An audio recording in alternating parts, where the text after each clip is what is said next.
basically created the route for this marathon run, assuming that we hit all the incentives, which we did. So he put in some work to make this happen. So I want to say thanks to Exodin, and I can't not mention a guy named Myself086, who were a big part of the step route to make this game successful. So with that being said, we're going to talk about it a lot during the run, but I wanted to give those major shout outs to those few gentlemen. So with that being said, here we go. Are we ready?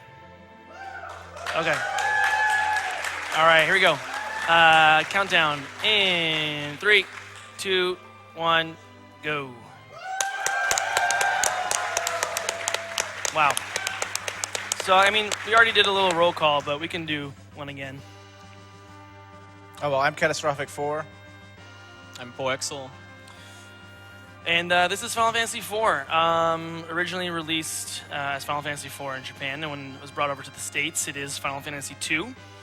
Don't ask me why. I'm sure these guys know, but it is my favorite RPG. Growing up, I played this game a lot, and I actually started speedrunning it because of a gentleman you may know as Brosentia. Shout out, Brosentia. I was just into cool glitches and stuff, and I saw him break the game a few years ago, you may remember, in SGDQ, doing the any percent run, which we called Die Hard. So that really got me hooked.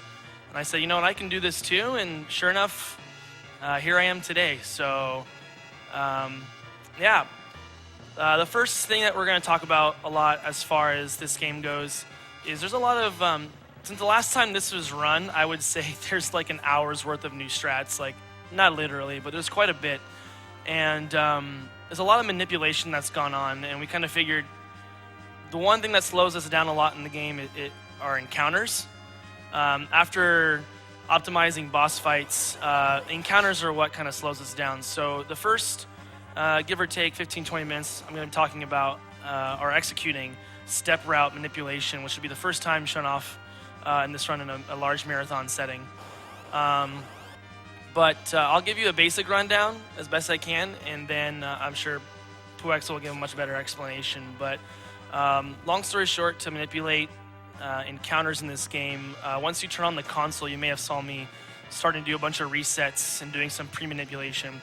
When the title screen pops up, whenever time you hit A, whatever frame you hit A on the home screen, that will actually lock a frame, which we'll call a seed, between 0 and 255, and that will tell you basically how many encounters you get in any given area, basically the start of the game.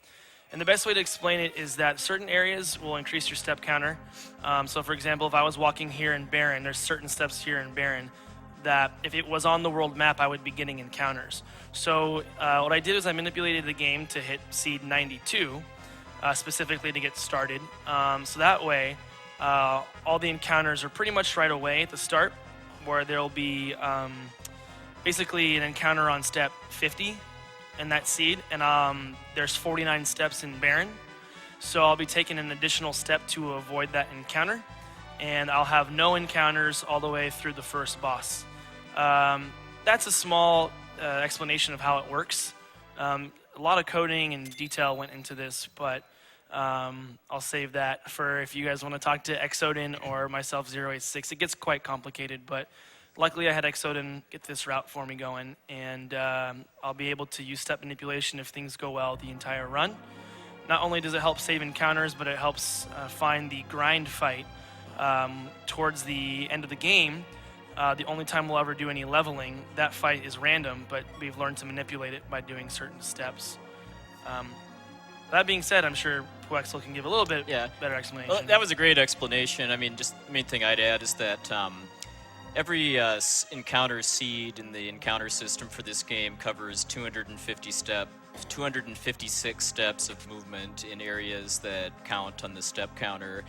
And then for every 256 steps, there's approximately 8 encounters that are tied to specific steps.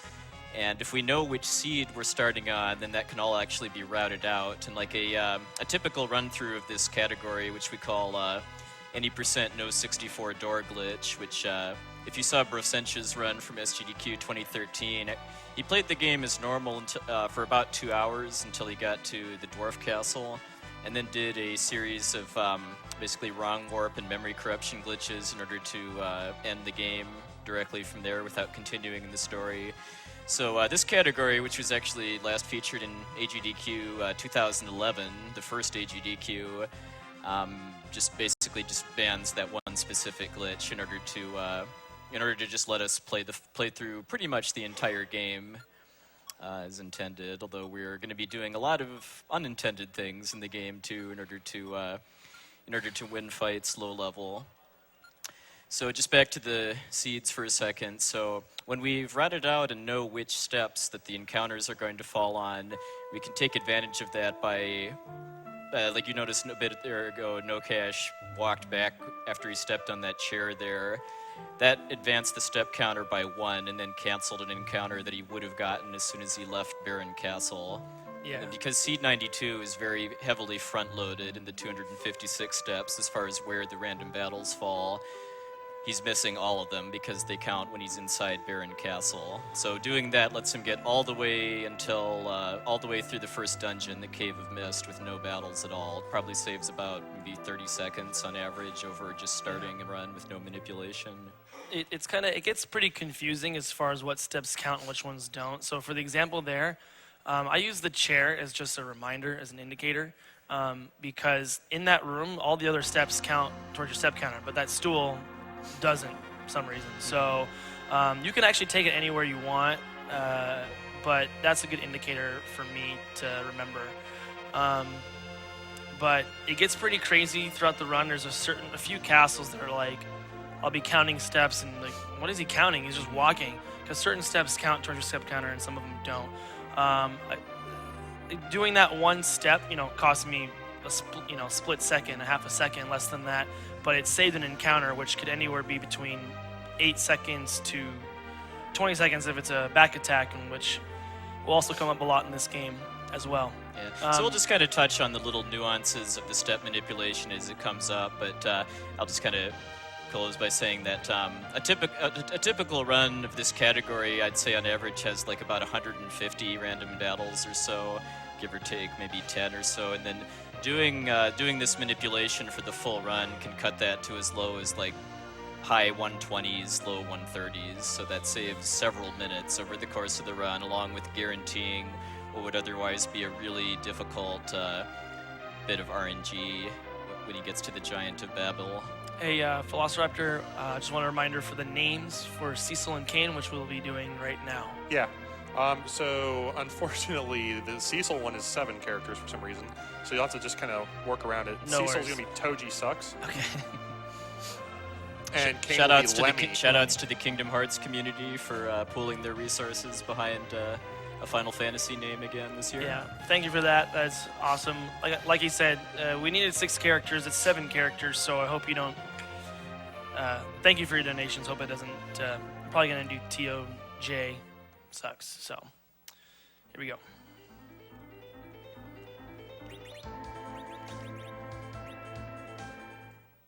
So he cranked up the battle and message speed to the max and is going to leave them there the full run.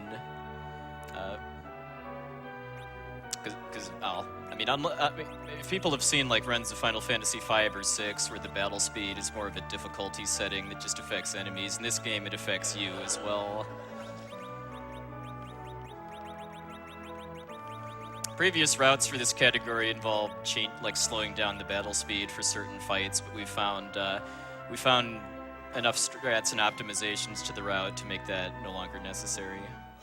And then this little visit to Barren is something he's just doing for the marathon in order to rename Cecil and Kane.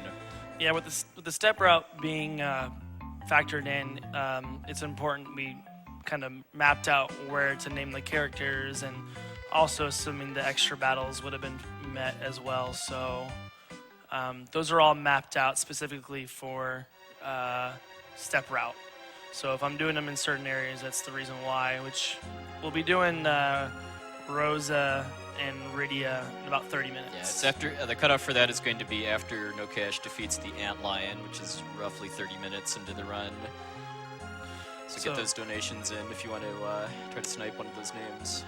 As you can see, some of the frustrating time is going through these, and it's constant battles.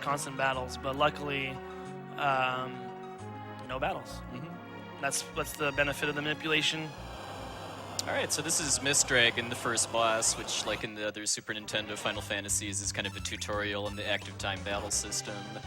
Unfortunately, there isn't a method in real time to completely skip the dragon turning into mist for one cycle.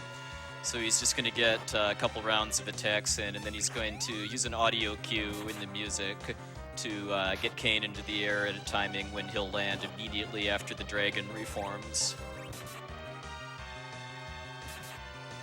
What he's really hoping he gets here, too, is critical hits by either Cecil or Kane, because that can potentially shave off a round from the battle.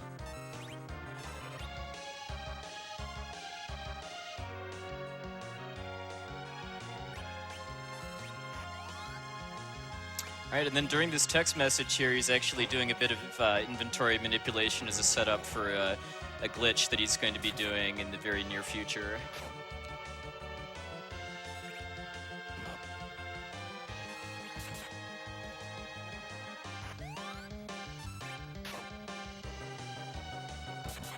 Kind of average fight so far.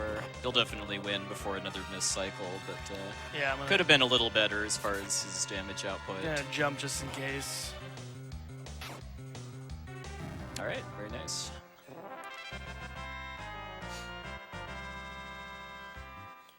All right, so once he gets out of this cave, he's actually going to be doing a combination of glitches in rapid succession in order to well, I guess we'll explain them as he does them. So what Safety save. Yeah, so what he did there was he took a step to the left and then canceled it by opening his menu before finishing the step. And then that actually shifted Cecil's position without actually updating where he is on the map. And then if he basically does pretty much the same thing again, moving to the right, and then saves and resets the game, he's leaving it powered down for about 15 seconds too as part of the step manipulation route. Hope that was good. We're going for it. Ooh, that could be good. Looks like a little early. Okay, then after he loads his file, he's able to clip through Village Mist completely and go in through the east entrance. Which, my theory is that this is just like leftover debug code or something, because there isn't any point in the story where you're intended to be able to enter Mist from that side. So now, he is selling a lot of nothing for a lot of money, and then buying Dancing Daggers, which is a weapon you're not intended to have access to until quite a bit later in the game, basically until until Cecil has become a paladin and you've returned to Baron.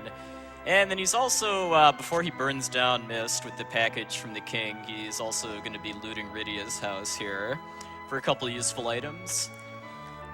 For those of you guys wondering what I was doing, I have a range of seeds that are optimal. Some seeds are better than others, where I have less encounters, earlier grind fight, things like that.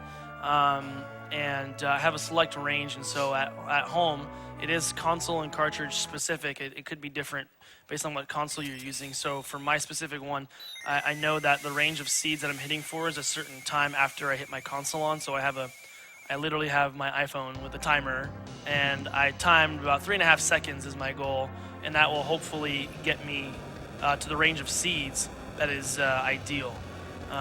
So manipulating a specific seed is frame perfect, but with the route he's using, he has a range of, I think it's 6 frames that he's aiming for. 7. 7, okay. So yeah, it's a decently generous window if he's using a timer to time it in order to try to get a seed that's, well, I mean, this run's going to be a little different because of the extra boss incentives, but like in a typical run, we'd be aiming for a seed that would give us like something in that like high 120s, low 130s range for random encounters. Right. So what we're going to do here is I'm going to actually count the steps in which I get my encounters to know what seed I'm on, and then each seed was generously routed out via code by a guy named Exodin. So by counting, I say, okay, I'm going to get an encounter on step 46, I hope. It looks like I actually might have been a little early. So if I get one on 23, I'll just have a little earlier seed. then then it'll tell me where to take steps optimally to not have encounters.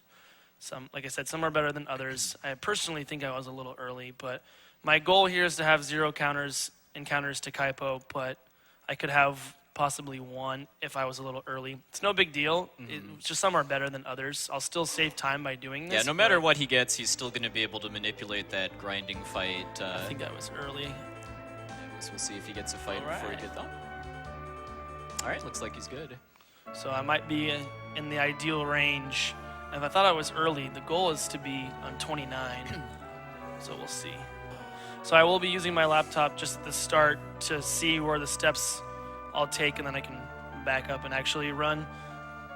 Yeah, because like I think No Cash said at the start of the run, the seed that your starting seed for random encounters gets set when you power on the game or reset it.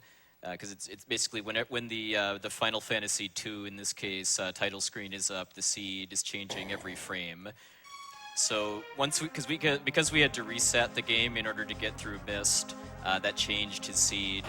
And then this next like 10 minutes of the run, he's going to be trying to figure out which seed he's on, basically by which tiles he gets encounters on, and in some cases what the monster formations also are. There's a few mechanics you'll see that I could have shown off here. You can do a run buffer strat to try and avoid the soldiers attacking and have the officer run away a little quicker. I didn't show it off because I was looking at the step route. It's also just a hold A battle. Luckily, I had the most optimal fight there is, so it is faster than run buffering, but that's just pure We'll luck. get into run buffering when he gets to the Fabul battles at about the 45-minute mark in the run. Since the next few portions, the next probably 10 minutes or so are going to be step manipulation, you're more than welcome to do any donations that come in. That's good because I got plenty. All right. We'll start off with a $50 donation from 7 Sins. Hey, AGDQ, that FF month guy here. I want to wish No Cash the best of luck on his run and want to thank you guys for all that you do. I lost my dad to bone cancer a few months ago, and being part of the speedrunning community has really helped me deal with my loss. I'm super proud to call myself a speedrunner. Love 7 Sins. Oh, by the way, best Final Fantasy? The entire series, of course. Thanks, 7 Sins. We also have a $10 donation from Midnight Vesper. Hey, No Cash. Best of luck to you on the run. Sorry I couldn't donate more. I'm still finishing up my move to a new state. Oh well, let's toss cancer in the trash can when you face Mylon Z.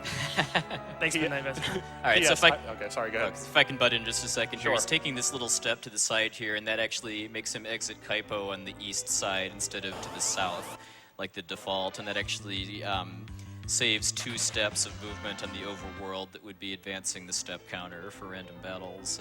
Shout out to the LCC for figuring that out. Definitely. I mean, this run is definitely a community effort over the past probably 2 years or so of lots of different runners just finding optimizations, both big and small, all throughout the game. I was 1 off the best possible seed. I was aiming for 129, and I got 128, it looks like, which is like, it's 1 frame. So I'm very happy with that. But that is a big difference. Not a big difference, but that's was pretty darn close. Another thing to point out too, some people might be curious why when he clipped through Mist after using that save and reload trick, why he went in anyway instead of just continuing on. You can do that, and if you do that and don't actually trigger the story progression at Mist, then Tella won't be in the watery pass here. I mean, you can keep going too. You can fight Octomam, the next boss, but the problem with that though is that when you get to Damsian Castle and then the game triggers the the Uspoony Bard battle, then the game will softlock because you don't have Tella. So we want to actually be able to finish the game, so we have to trigger the events in Mist. So this upcoming room here is a save room. I don't know if it's in the route or not, but this save room is one of the rooms that increases the step counter, but does not get encounters. So he can walk back and forth freely in this room and avoid encounters if the route calls for it. Very little steps in this one. It's not going to be showing off a lot. I mean, that's one really kind of thing I find really interesting about running this game with this step manipulation is that depending on what seed you get after that reset, pretty much every run is unique. I mean, unless you're good enough at frame perfect tricks to be able to force a specific seed, you're almost always going to end up with a different one each run. And again, big shout outs to Accident and myself, 86, for routing out all 256 seeds across multiple different routes. For, Yeah, that was equipment huge. in the run too. But the hit, aiming for 129 and missing it by one individual frame, I'm really happy with that result. But that's such a small frame of window. It's like 0.02 seconds or something. So I'm really happy with how that turned out. Yeah, he was basically off by 1/60th of a second. Yeah, when he was basically just using his timer, and then in some cases the music for the title screen as a cue. There isn't really any visual cue for it. So here he's grabbing the Darkness Sword, which is a weapon upgrade for Cecil. It's going to be useful for the next boss and then the Fabul battles too. But I guess while he's making his way through the rest of the Watery Pass, we can fit in a couple more donation comments. All right. Well, I'll finish off Midnight Vespers' donation comment. And he says, P.S. I don't understand any one of you all. Everyone knows the best Final Fantasy was Spirits Within.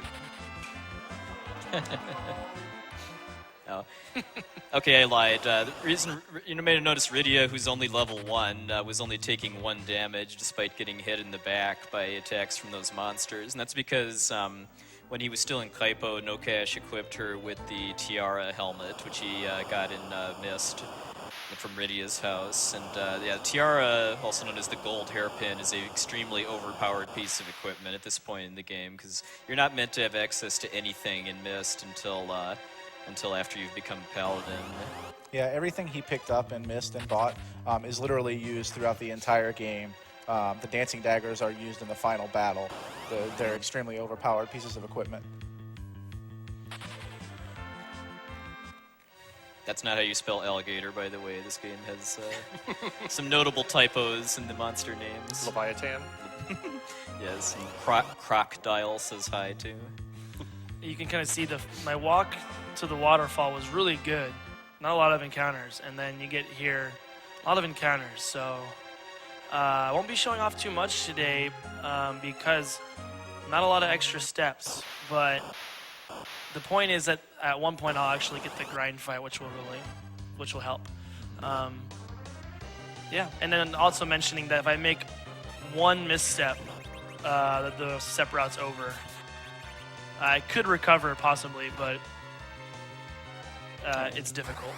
So for Octomam here, his main damage dealer is actually Rydia, despite being level 1 and not really having any useful magic, because Rydia is the only one of these characters capable of equipping dancing daggers, which if you throw by just using it out of the equipping it and then using it from your item menu, just does I believe a non-elemental magic attack that far and away exceeds what Cecil and Tella are capable of doing at this point with no extra grinding at all. But unfortunately, because Rydia is still level 1, she only has 30 hit points, and even though she has a nice boost to her defense stat because of the Tiara, Octomam is still capable of doing quite a bit of damage to her. Like, I believe 16, I think, is the highest possible roll it can get. The range of damage is from 1 to 18. 18. It's possible for Rydia to get 2-shotted in this battle, which is the worst possible outcome. Nokash tried to stop Tella to increase his DPS. Stop was unsuccessful. Doesn't happen often, but it does happen. There's not a whole lot he can do about it except for just keep fighting the battle. In addition, he's trying to get as many hits in as he can as quickly as he can because Octomam's speed is based on how many times he's been hit. So as you see, as the tentacles go away, his speed is decreasing. Ideally, the turn order would work out too, that you'd have a character's menu up during this text here, because something you noticed him doing during like the Titan fight in Mist was that he was shuffling some equipment around in his inventory. All the Super Nintendo Final Fantasies let you change your weapon and shield during fights. Ooh, nice crit. And then you can use that mechanic to actually be able to rearrange equipment in your inventory. And then that was a really good fight, actually. It was really good, yeah. Really good for stop failing. Yeah.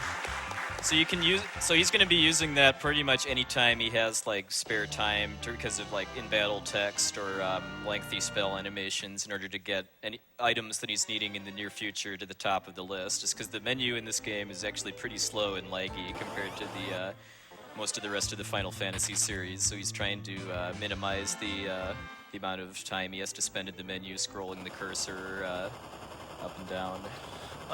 Before we get to everyone's favorite cutscene, we're going to get to the first part of the step route here. It's going to not seem like anything because I have to take one additional step towards my step route. There's an optimal route, and if I were to take the left route, I would increase my step counter by 0 optimal steps. But by taking the right route, there's one additional step towards the step counter, which we're going to assume will actually increase, will probably help us avoid an encounter just by doing that. Yeah, in the Antlion Cave, which is the next dungeon. Yeah, if he hadn't taken that step, he would have gotten an encounter one step into the next cave. All right, I think we need the audience here to help us tell Edward what he is in just a second.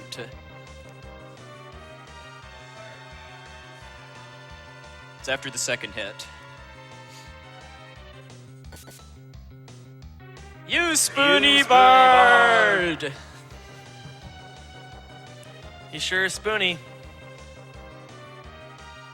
This is completely irrelevant to the run, but we'd like to kind of amuse ourselves by counting the number of times Tella actually hits Edward, because his accuracy is extremely low. So if Tella actually hits him all 4 times, that's potentially a sign of good things to come. I think you're cool. Go for it. All right, so before I read any more donations, I want to let everybody know that if you want to influence the names of Rosa and Rydia, you need to get your donations in the next couple of minutes because No Cash is getting up towards Antlion. So get those in. So we've got lots of donations. We have actually a $1,000 anonymous donation with no comment, so thanks, Anonymous. Nice. We have a $50 anonymous donation that says, even though Final Fantasy VI is not being run this year, all I have to say is, all hail Demon Chocobo. They love you, Poexel. Thanks for the donation. Another $50 anonymous donation saying that the best Final Fantasy is 6, no question. We have a $50 donation from Aaron, currently playing Final Fantasy VII while watching Final Fantasy IV. Now that's the best I can imagine. Greetings from Germany. $50 from Second Coolest. What an amazing year. I got emotional when we broke $1 million. This cause is near and dear to my heart. I lost my oldest brother back in August to pancreatic cancer, and this amount of money being raised to fight back is beautiful to see. This is such an amazing community, and I can't wait to see this Final Fantasy IV run. P.S. 6 is the best, hands down. I'm seeing a lot of this, and I agree. I'm an advocate for tactics next year. Tactics hopefully. is good. I got $75 from Riaj. Been catching bits and pieces of AGDQ this year, and it's been fantastic. Reverse Boss Order Metroid and Link to the Past was insane. Put my money on Final Fantasy X being best. Ha ha ha ha ha! That was good. You practiced, dude. What can I say? I love the ridiculous Tidus laugh. So. Dang, dude. So there's actually 2 different routes you can take through this first room of the Antlion's Cave, and they're completely identical as far as the number of steps, whether you go to this lower staircase here or right to the one that's a little higher up. The main thing he's hoping doesn't happen before he gets to the Antlion is that Rydia gets killed by a back attack. Wait for it. And I said, oh, That hopefully was that it. wasn't a jinx. That's the cardinal rule right there. Yeah.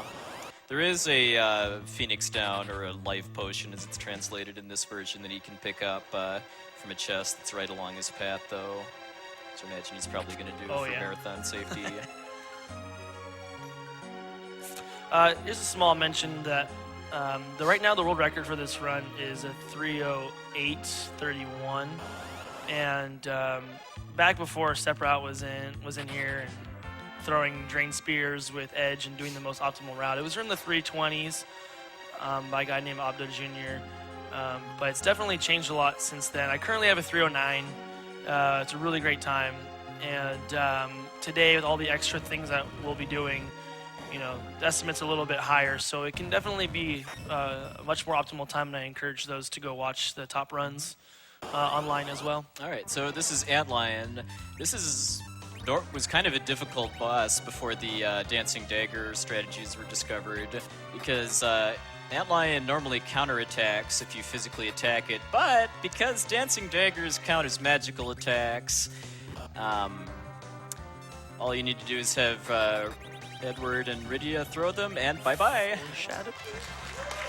Antlion is now the easiest boss in the whole game. Because its regular attack is going to do basically guaranteed 1 damage. Yeah, I was glad with those damage rolls. That 400 was really good. You can definitely do a 4 dagger. So a waste of a few seconds, but it's definitely a bummer. Yeah, and that's just RNG. Because the damage ranges in this game are actually fairly wide in most cases. So there's quite a few boss battles where just how much damage he does with his character's attacks is going to influence the strategies he uses. Yeah, and I know Kata's more of a pro than I am as far as positioning and turn order of your party, which you saw me do is I rearranged the party order. But the reason why I did this one specifically is that Edward and Rydia in the back row, they're the weakest, and they're also our damage dealers. And then also, this actually changes the turn order where Edward will be the first one to attack, and that helps me in the next few battles. And then I guess for this time. So along those lines, the way speed works in this game, obviously whoever has the highest speed goes first, but in the event of a tie, the character in the highest position goes first. The highest position is actually the center position, then the top position, then the bottom position, and then the top middle and the bottom middle. So based on where you have a character, you can determine, okay, this character is going to go first, this character is going to go second, which can come in really handy. You'll especially see that later for one of the donation incentives that was met. If he doesn't adjust that formation, he'll die to that battle guaranteed. And then you saw No Cash get a surprise attack there. With the current route and strats that we use, one of the main sources of RNG in the run is just how many surprise attacks and back attacks we get over the course, because until a certain event happens about 2.5 hours, or a little less than that, into the run, if we get a back or surprise attack, then generally all of the monsters will get to attack before we can run away. There's a couple places where that's actually extremely dangerous too, as far as risk of party wipe, but for the most part that just means a loss of time because of having to sit through the attack animations. This is also the most difficult fight in the game coming up. Yes. But before we get to that, names by any chance? Yep, we got those. So Rosa's name is going to be Kane. Not confusing. You're right. And Rydia's name is going to be Mr. MV. Nice, All right. shoutouts. Shoutouts to Mr. MV, who's a Final Fantasy VI speedrunner from France, who I believe is running the French restream for AGDQ this year. So want me to roll through a couple while you're doing this awesome part? Yeah, All right. this is maybe an exciting one battle. or two more, and we'll need to talk a bit during the Water Hag Cool. fight. So we got $100 from Grimora. Dang, Grimora. dude. Dang, dude. It's no cash party crash time. So hyped to see you kick some Aziramus butt tonight. I'm sorry I couldn't be there in person, but I had some work to do at Deep Ravine Vacation Rentals. For some reason, people keep throwing trash cans and carrots down here. Anyhow, remember to bursk Rydia and have fun. Classic. Thanks, Grimora. All right. So here we have a storyline battle. It's a duel between Edward and this Water Hag. And fun fact, this Water Hag actually has over 42,000 hit points. But, I'm going to beat him. Yes, but fortunately, because it's a story battle, the Water Hag is scripted to die after Edward hits it 3 times.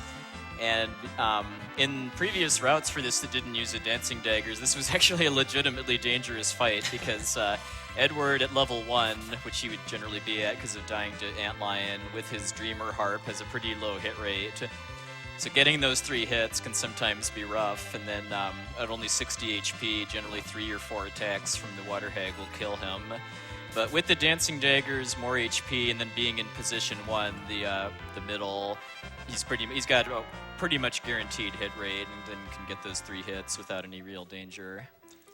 Yeah, one of the other tools that we use now is just awareness of levels, and what we're doing a lot is we want to make sure we wanted Meridia alive for both the Octomammoth and Antlion fights, just to gain enough levels to survive the Mom Bomb explosion. And same with Edward, we want him to gain as many levels as possible. So you'll be seeing some stuff done throughout the run, which I'm sure they'll explain on why we're having certain characters alive and certain characters dead, and that's a big help for us later in the game. Yeah, because there's only one situation in the entire 3-hour and change speed run where he's going to be fighting non-required battles.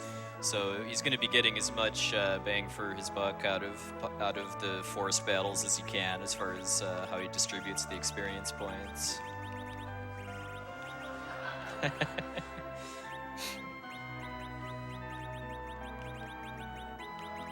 Well, I'll get another donation out real quick. We have $100 from Zeramus, by the way. We're coming for you. I have to donate for Final Fantasy IV as it's one of my favorites. I mean, my online username was inspired from the final boss. AGDQ is something I look forward to every year. My mother just recently passed away in May from colon cancer, so the event means so much to me now. I love the community and have been thinking of getting into speedrunning myself. And he just did that sidestep before leaving Kaipo again, that time going to the left so that he'd end up right on top of where he parked the hovercraft. That just saved him a few tiles of overworld movement. I want to touch on something Puwexel said a second ago about Edward being in the center position. Being in the center position also has an added benefit that's hidden of increasing your accuracy. Without being in the center position, it's possible, even with the Dancing Dagger, to still miss. So Edward being in the center is really handy. We have seen that fight recently go on for over 5 minutes with the Dreamer Harp, not in the center position. Yeah. So you definitely don't want that. And we'll see that exploited later on too, specifically putting people in the center position to increase the amount of damage that's done. Yeah, because Final Fantasy IV predates any kind of ability to manually pass turns between your characters. That actually didn't get introduced until Final Fantasy VI. So a lot of the routing behind how we set our party formation is designed around both that accuracy mechanic, but also manipulating our party's turn order to work out most efficiently for our boss strategies.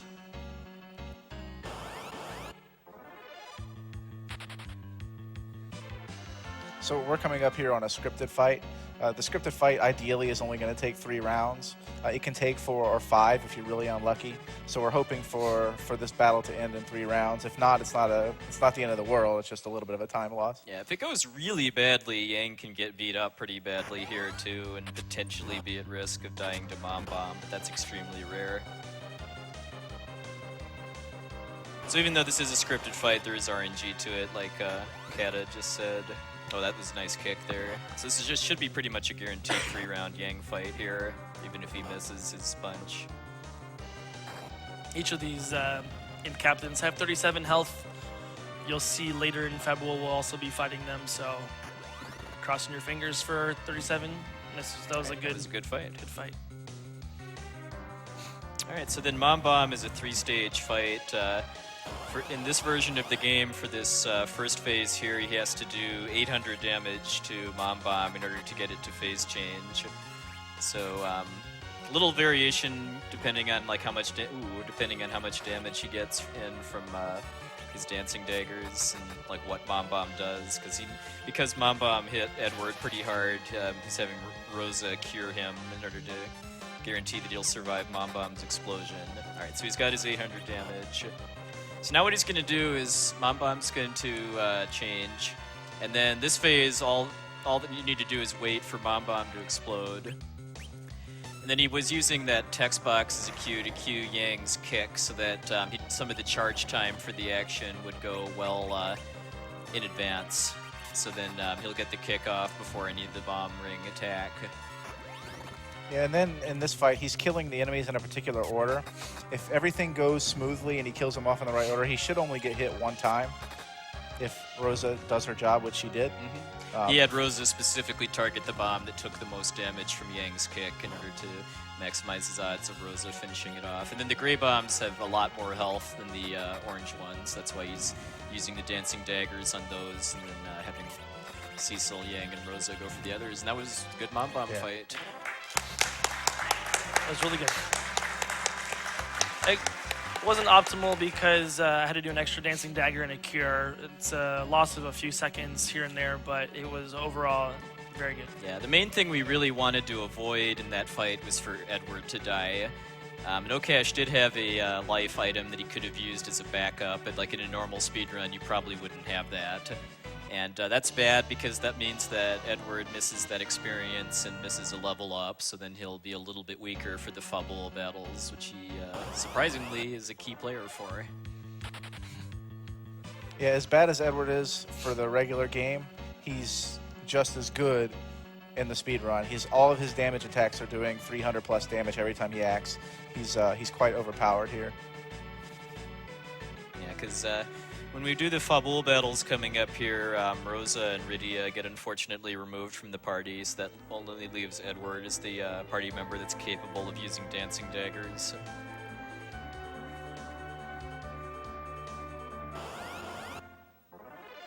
Probably have some more comments while he's getting into Fabul. I was just about to go there. All right. So we've got $100 from Essentia.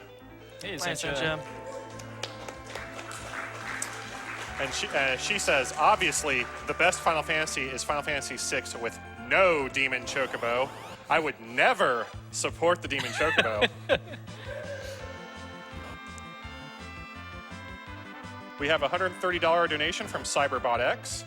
Well, everyone, this will make my last donation to AGDQ 2016. Make us proud, no cash, no cash. As I've done in the past, I want to give thanks to the staff, volunteers, runners, attendees, chat mods, donors, and viewers, as well as anyone else involved but not mentioned.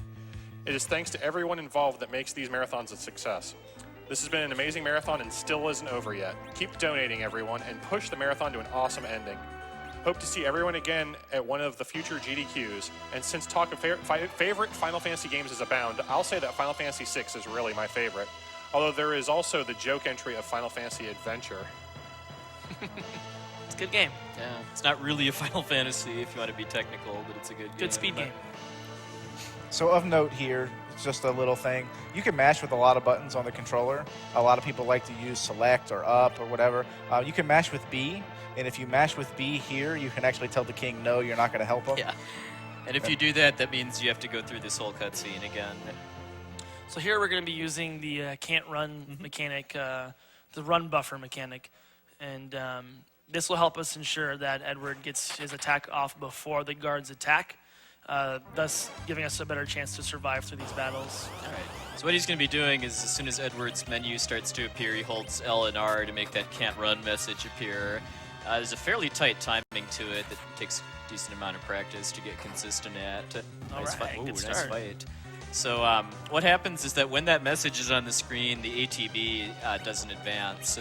So if he does that and then gets into Edward's menu and selects the dancing dagger before that message disappears, that lets him outspeed the fighters and have Edward kill one of them with the dancing dagger before they can attack. Because those fighter captain battles are by far the most dangerous of these Fabul battles, just because Cecil and Yang are decently tanky at this point with how much HP they have, but Edward is still probably like level 4 or 5 or so, and if he gets hit by a fighter, he can take upwards of like 60 damage or so. So I don't think he can get one shot normally, but 2 good hits will take him down. And since he's your main damage dealer, if that happens early enough in the battles, you're kind of at risk of game overing at some point, and otherwise, I mean, even if you don't, you're going to lose time just because of being down Edward. Oh, and also it's probably worth pointing out too that Edward doesn't really like to fight, especially against non-boss battles. So if he gets put into critical health, which I believe is 25% max HP in this game, he will automatically hide on his next turn, which makes him pretty much useless. Yeah, he can be one shot into critical at this HP. And of note, the dancing dagger trick with the can't run buffer and all that stuff, Nocash is making it look easy, but in the window that it says can't run, he's putting in 7 or 8 different inputs to get that attack to go off. Yeah, because it's not only timing the can't run buffer, but also just getting into Edward's menu, selecting the dagger, changing the targeting cursor from the captain to the fighter, and then confirming it all in a really tight window. We definitely don't want Edward to die, and he's the only one been taking hits. Kind of sucks. Yeah, so we got past the second fighter captain battle, so he's definitely good as far as survival, but if he gets pretty unlucky in the next fight especially, he might lose Edward for the 6th and final battle. Yeah, and even though you hear boss music going on, none of these enemies are classed as bosses, which is one other reason that Edward will hide if he goes into critical. If he gets critical in the Mom Bomb fight, he's fine. He'll stand there and fight. But any regular battle, he'll just hide. Yeah, unless he's the only surviving character, as happened to our good buddy Brosentia the last time this game was in a GDQ marathon. So we're in the clear. We only need him to do one more thing, and since we can do the can't run buffer trick, we can get it off in time. So he's done. He's done his job. If he gets hit, we'd rather have him die. If he gets hit and is weak, it just wastes a few seconds. But now we're in the clear with a successful Fabul. All right. Yeah, this was a very good Fabul gauntlet. Yeah, there's only one thing left in Fabul, which is the Kane fight, before we kind of find out just overall how good or bad our Fabul segment was. Because we're going to have a story battle here between Cecil and Kane. And the battle, there's a couple ways to end the battle, and the most common one is just that Cecil goes into critical HP, which then just basically triggers Kane to jump again, and then the fight ends afterwards. So between between Kane's first jump and then also Cecil, No Cash having Cecil attack himself, or ooh, nice, okay, Beautiful. Oh, beautiful, all right. Cecil didn't even need to attack, so yeah, that was a really good Fabul battle. Caesars. So the same thing happens here in Fabul as it is in Baron. You'll see in the next room there'll be a red carpet where the throne is, and the throne doesn't count toward your step counter. So optimal steps would have you walk on that throne, the red carpet there, so that way you're not increasing your step counter. I have to increase my steps by, we're gonna say 6 here. And in the first room, if you do not walk on the carpet at all, it actually increases your step counter by 6. And then from there, I'll continue to walk optimally. So I'm taking optional steps that are helping me avoid battles, but not taking me any additional time to actually do them. There'll be times where you have to take 30, 40, 50 steps in a certain area, so you'll be walking back and forth looking kind of funny, but it's actually beneficial because you're potentially avoiding encounters. It could take you 5-6 seconds to take 50 steps, but you could be avoiding 2, 3, 4 encounters, which could add up to a minute, 30 seconds or so. So it's definitely worth the trade-off. It comes back to what I was saying earlier about how, I mean, almost every run of this game is kind of unique as far as your movement route, because No Cash was talking about what we call optional steps a bit ago, and because in non-dungeon areas that count in the step counter, there are certain tiles that do versus don't. And like in the throne room here, the red carpet and the stairs do not count. So he avoided walking on those in order to increase the step counter by, I think it's 6 extra steps there. And then just doing that let him get those 6 steps in without actually losing any time, because like if you just wanted to add 6 steps, you could walk back and forth, but that would cost you a few seconds. And then doing that, he was able to get those without costing any time at all. It's funny too, because I slowed down just to make sure I did it, but walking on those stairs don't increase your step counter, and also walking against the desk does not increase your step counter. So I had to make sure I walked up against those. Yeah, there are several places in the game that don't increase your step counter, and it looks like it should. Everything looks the same, there's no difference, but that's just the way the game rolls. That's the way it's programmed. Some do, some don't. Basically, when you're in a castle, any outside step does not increase your step counter. Any carpet does not increase your step counter. Any cracks in the floor, all of those don't increase your step counter. Any room in here does, except for the ones in the stairs and the ones in front of the door.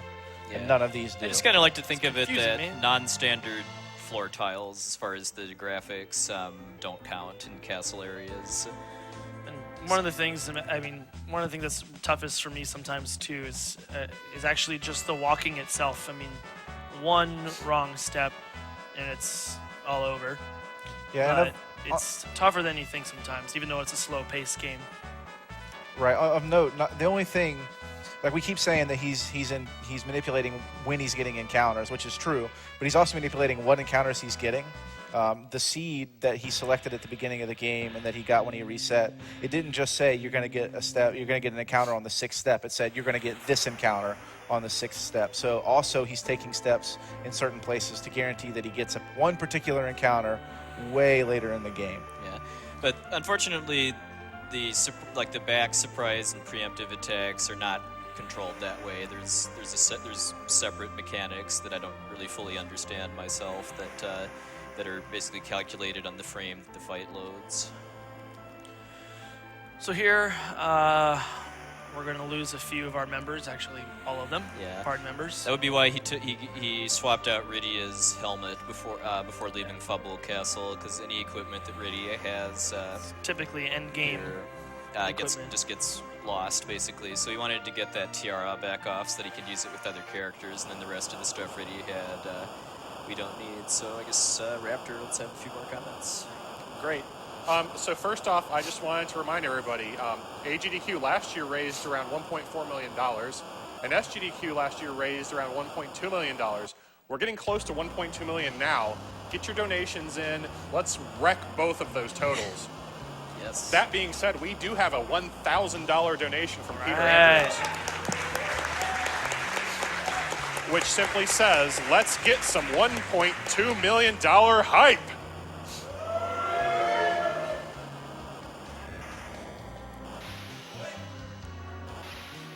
We also have a $15 donation from Blind Umpire that says best Final Fantasy is Final Fantasy 1 because let's face it, without Final Fantasy 1 there would be no Final Fantasy series. Dang. Solid point. Tarantino in it right there. Right? Think about that. I mean, really. So we got a $50 anonymous donation that says, come on, who are you guys kidding? Mystic Quest is the best Final Fantasy. You can't beat those tunes. You know, I agree. I think 90% of that development budget for Mystic Quest was on Benjamin shrugging and the music. Because best stuff right there. Nice. All right, so once he gets out of this cutscene here, he's going to be going to Mysidia, and before he continues the story by talking to the Elder, he's going to be stopping into both the equipment and item shops. And I guess specifically the armor shop here, which unlike in Lagoon, does in fact sell armor. So he's buying some upgraded, mostly mage character equipment here, but then also a paladin shield and gauntlet for Paladin Cecil. Looks like he's skipping going to the item shop for now, but he's going to be stopping there after these cutscenes in order to load up pretty much on all of the healing items he'll need for the rest of the run. Because the nice thing about being able to sell a glitched out slot of his inventory for about, what was it, like 65 million gold or so? Something. 65 million. Oh, 6 point something. 6.5. 6.5 million gold is that money is no issue during this speed run. He can buy whatever he wants, whenever he wants. He can even buy like a huge stack of elixirs near the end of the run, which is not normally meant to be possible. That selling glitched item is really interesting because the game actually registers that as 0. If you go to sell it, it tells you there's 0. There's nothing in that spot. But when you sell it, it's 65,536 of them. So we got our 2 favorite characters in the game that are incredibly helpful and contribute a lot to the run, Palom and Porom, and we will make them useful today. We'll talk about it as it gets a little bit closer. I know that Puexel, I think we designated to explain the trash can glitch, but the way it started was that we thought it was only to be done either on the Japanese play version or the TAS version. Because I think our first exposure to the mimic glitch, as it's formally called, but we commonly call it the trash can glitch, was through a tool-assisted speedrun of this game done by, I believe, a Japanese speedrunner by the name of Pirohiko. Pirohiko was huge in helping the Roth and I optimize the any percent route until myself 086 came along. Shoutouts to Pirohiko. So we're going to be exploiting the mimic glitch and doing what everyone donated for. We'll talk about it as it gets closer, but it is a risky strat to do in a speed run, let alone a marathon. But we're going to do it, and it's going to be a little nerve-wracking, but I know that if it goes well, it looks really cool. And I mean, No Cash is a pretty solid setup for this glitch, but it's a very reactionary glitch. It's just because part of the setup involves Mylon Z taking actions that we want him to, which is unfortunately we can't manipulate. We just have to get lucky with what he does. do you want to get some more donation in during this cutscene? Yeah, go for I it. sure Go can for do it, that. Raptor. All right, so we've got a $75 anonymous donation that reads, I donated earlier in the marathon, but felt the need to add one more donation. This was my first year watching the marathon, and it was amazing seeing so many people who dedicated themselves to speedrunning doing so much good. With so many dedicated individuals, cancer doesn't stand a chance. And clearly the best Final Fantasy game is Final Fantasy 1. Why? Because it spawned the rest of them, and I don't like complicated fighting systems. I'll play Mystic Quest then. The best one. No, everybody should play that game. We have a $500 donation from Alester that says, this is the end, give it all. I Thanks, agree. Lester. Get those donations in, people. We can wreck these totals. $300 from Squeaky that reads, I started watching speedruns with the cinematic Quake Done Quick series. I've watched as QDQ gave birth to machinima and the speedrunning community, and I've watched the community come together into AGDQ. I've been privileged to watch so many great people do great things, and I can't wait to see what comes next. $75 from, looks like iClopfer. Lally-ho, let's join together and beat that spoony cancer. Keep the donations coming. Another vote for Final Fantasy VI as best Final Fantasy. Squeenix, where's my full remake of this gem?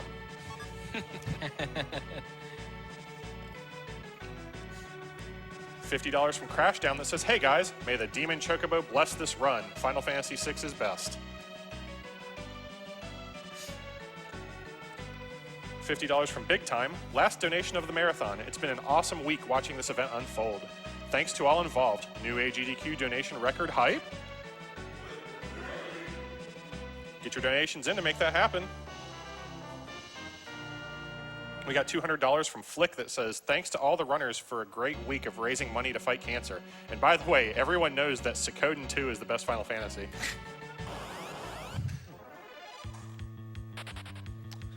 So there's a couple bummer back attacks, surprise attacks up here. That would have been one of them. Anything that has the spirits or souls, just because they cast fire, it's just a big old time waster. And there it is. There we go. So yeah, this is probably the second worst type of back attack in the whole game, actually.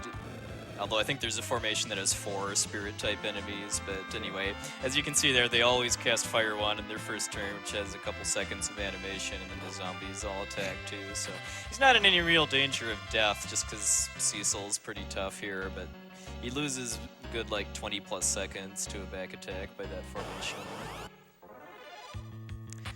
Of note here too, before he gets up these stairs to where Mylon is, he's going to safety save, but the 2 tiles that are in front of that staircase do not count on the step counter because those are event triggers for where you have some dialogue from the twins. So depending on what seat he's on, he might want to step on both of those tiles or only just one. We're going to go both today. And then he's also he's upgrading all of his mage character's equipment here to the new stuff he bought in Mysidia, along with the change rod that he got back in Mist to boost Palam's magic power. And this save we built into the step route, so I have to take them if I want to continue to do the step route. All right. This first fight is basic. A few different strats to do it, but we're going to do the basic one. That's the easiest, which is just spamming twin. The next one will be there's the quite a fun few one. different speedrun strategies for these 2 boss fights at the top of Mount Ordeals. There's actually there's one that uses the mimic glitch that we've kind of started introducing here with a carrot item, but that's a lot more difficult to execute and saves less time than doing it just on Mylon Z. The main reason why it would save time here is because it would skip my body text, and we don't want to do that. In fact, I think we need the audience to give us a hand when when No Cash takes out Mylon here. So optimally, we're getting flares, and that was a very good damage flare. The Twin Command, they can do one of three things. They can cast Flare, they can cast Comet, or they can fail. Fail has a 1 in 256 chance. Hopefully that doesn't happen. I think now that all I've three said of it. us have gotten that. Yeah. So. Flare, even though it has less power, it only has a magic power of 10. It also does not. It also suffers from split damage. So you really want for Flare to hit just Mylon. You can get over 1,000 damage very easily on Mylon with Flare. Whereas if you get Comet, sometimes you'll get a 300 damage hit. It costs 20 MP. It's just a pain to deal with. And if you get too many, if you get too many comets, that can. Oh. My body. I was going pretty close to getting it killed on the first hit. Not the end of the world, but hopefully this is actually okay with the turn order. All right, this is the tough one right here, the serious time. I'm gonna opt to heal Cecil. So this is the where this is the incentive. Yeah, this is the incentive you find folks donated for to do what we call the trash can glitch. So, all right. So what he's going to be doing here is use a glitch that's exclusive to the 1.0 version of the game, which he has a card of. And so I'll try to explain the pieces as he does it.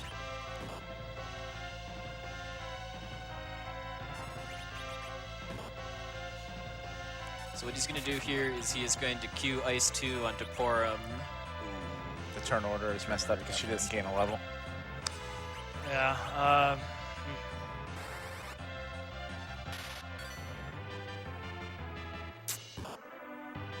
Yeah, we're kind of SOL. Yeah, we're not looking good. We'll probably have to, I don't think I can get the turn order correct. With Porum being dead in the last fight, we might have to bail.